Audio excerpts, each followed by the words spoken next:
ஐந்து கரத்தோனை போற்றி, ஆணை முகத்தானை போற்றி, மூஷிக வாகனனை போற்றி, மூலப்பரம்பொருளை போற்றி, சித்தி புத்தி விநாயக பெருமானை போற்றி, குருவே சரணம். இணையத்தாளினை மீதங்களுக்கு வணக்கம். இது 2025 ராகு கேது பயிற்சிகளுக்கான பலன்கள். வரக்கூடிய மே மாதம் 18ஆம் தேதி இரவு 8:45 மணிக்கு ராகு பகவான் மீனராசிலிருந்து பயிற்சியாகி கும்பராசிக்கும், கேது பகவான் பயிற்சியாகி கன்னியிலிருந்து பயிற்சியாகி சிம்மராசிக்கும் வராங்க. இது எப்படி இருக்க போது சிம்ம ராசியை பொறுத்த வரைக்கும் அப்படிங்கிறத பார்க்கலாம். இது வரைக்கும் ராசிக்கு 12ஆம் வீட்டிலேருந்து பல நன்மைகளை தந்துக்கிட்டு இருந்த, ராசிக்கு 2ஆம் வீட்டில் இருந்தார் கேது பகவான், அவர் பயிற்சியாகி இப்போ ராசிக்கே வரப்போகிறார். இது வரைக்கும் ராசிக்கு உங்களோட சிம்ம ராசிக்கு 8ஆம் வீட்டில் இருந்த ராகு பகவான் பயிற்சியாகி இப்போ 7க்கு வர போகிறாங்க. 8ஆம் வீட்டில் ராகு இருக்கிறது கொஞ்சம் சிரமத்தை தான் இருந்திருக்கும். 2ஆம் வீட்டில் கேதுவும் பார்த்திங்கனாக்கா ஒரு சில குடும்பத்தில் குழப்பங்கள்லாம் கொடுத்துருக்கலாம். இப்போ இந்த பயிற்சி பார்த்திங்கனாக்கா முன்பு இருந்த நிலைப்பாட்டோட பெட்டர் அப்படிங்கிறத புரிஞ்சுக்கணும். சனி உங்களுக்கு சாதகமாக இல்லை இந்த ராசிக்கு, சிம்ம ராசியை பொறுத்த வரைக்கும். அப்போ தொழிலில் கூடுதல் கவனத்தோடு இருந்துக்கிறது சிறப்பு. நண்பர்கள், மனைவி, கூட்டாளிங்க, தொழிலில் பார்ட்னரு, இந்த மாதிரியான எல்லாருமே பார்த்திங்கன்னா உங்கள்கிட்ட இருந்து அதிகப்படியான விஷயங்களை, அதிகப்படியான நன்மைகளை எதிர்பார்ப்பாங்க அப்படிங்கிறது தான் புரிஞ்சுக்கணும்.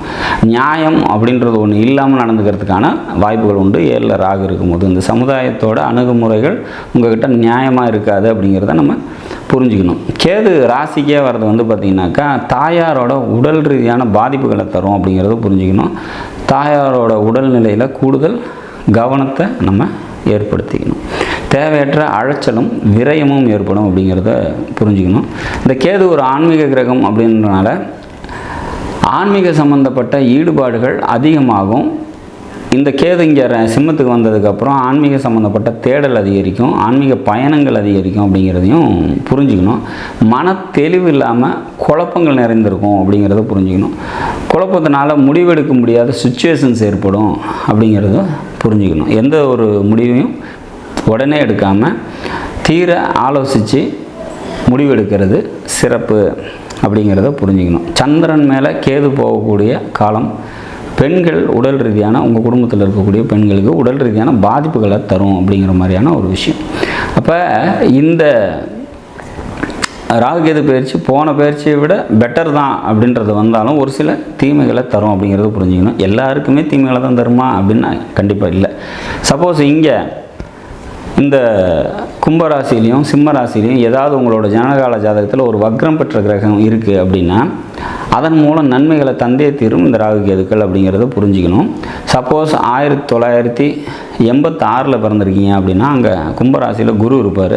அந்த குரு வக்ரமாக இருந்தது அப்படின்னா அதன் மேலே இந்த ராகு ட்ராவல் ஆகக்கூடிய டைம் பல நன்மைகளை உங்களுக்கு தரும் அப்படிங்கிற மாதிரியான ஒரு அமைப்பு. 1986 பிறந்தவங்க யாராவது குழந்தை பாக்கியம் இல்லாமல் இருக்கிறீங்க, அது உதாரணத்துக்கு சொல்கிறேன். ஏன்னா குரு மற்ற வருடங்களையும் அங்கே வந்திருக்கிறதுக்கு வாய்ப்பு இருக்குது. பட் ஒரு உதாரணத்துக்காக சொல்கிறேன். குரு அங்கே 86 இருப்பார். அப்போ அந்த டைமில் பிறந்தவங்களுக்கு குழந்தை பாக்கியம் இல்லை அப்படின்னா இந்த குரு மேலே ராகு ட்ராவல் ஆகக்கூடிய டைம் அதுக்கான ட்ரீட்மெண்ட் போகிறது ரொம்ப நல்லது. சப்போஸ் 1991 பிறந்திருக்கீங்க, சிம்மத்தில் குரு இருப்பார். அப்போ அந்த குரு மேலே கேது ட்ராவல் ஆகக்கூடிய இந்த டைமில் பார்த்திங்கனாக்கா புத்திர பாக்கியத்துக்கான முயற்சிகள், குழந்தை பாக்கியத்துக்காக வைத்தியம் பண்ணுறவங்க பண்ணிக்கிட்டீங்க அப்படின்னா அது சீக்கிரமாக சக்ஸஸ் ஆகிறதுக்கு சான்சஸ் அதிகம் அப்படிங்கிறத நம்ம புரிஞ்சுக்கலாம். மொத்தத்தில் இந்த ராகுகேது பயிற்சி சிம்ம ராசிக்கு முன்பு இருந்த நிலைப்பாட்டை விட ஒரு நன்மையில் தரக்கூடிய விதத்தில் அமையும் அப்படிங்கிறதுல மாற்று கருத்து இல்லை.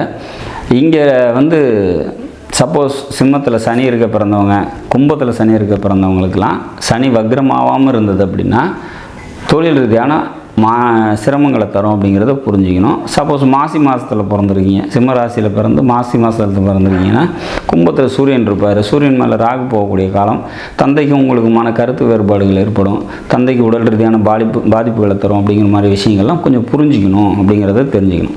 இப்போ இந்த ராசிக்குள்ளே இருக்கக்கூடிய கிரகங்கள் தான் இந்த ராகு கேதுவோட நன்மையவோ தீமையவோ முடிவு பண்ண போகுது அப்படிங்கிறத புரிஞ்சுக்கணும். உங்களோட ஜனகால ஜாதகத்தில் கும்பத்தில் என்ன கிரகம் இருக்குதோ அதை பொறுத்து தான் ராகு, சிம்மத்தில் என்ன கிரகம் இருக்கோ அதை பொறுத்து தான் கேது. கிரகங்கள் இல்லை அப்படின்னாக்கா ஓரளவுக்கு நன்மை அப்படிங்கிறத புரிஞ்சுக்கணும். கண்டிப்பாக சந்திரன் இருப்போம் இல்லையா, சந்திரன் மேலே தான் கேது வருது. அதனால தான் நீங்கள் சிம்ம ராசி, அது மேலே கேது ட்ராவல் ஆகக்கூடிய டைம். அப்போ அந்த டைம் வந்து பார்த்திங்கனாக்கா உடல் ரீதியான பாதிப்புகளை தரும், மன ரீதியான குழப்பத்தை தரும். இதில் மாற்றம் இல்லை. இப்போ இந்த உடல் ரீதியான பாதிப்பையும் மன ரீதியான குழப்பத்தையும் எப்படி சரி பண்ணிக்கலாம் அப்படின்னா, மனித முகமற்ற தெய்வ வழிபாடுகள் இதுக்கு இந்த ராகு கேது பயிற்சியை ஈடு செய்ய விதத்தில் அமையும்.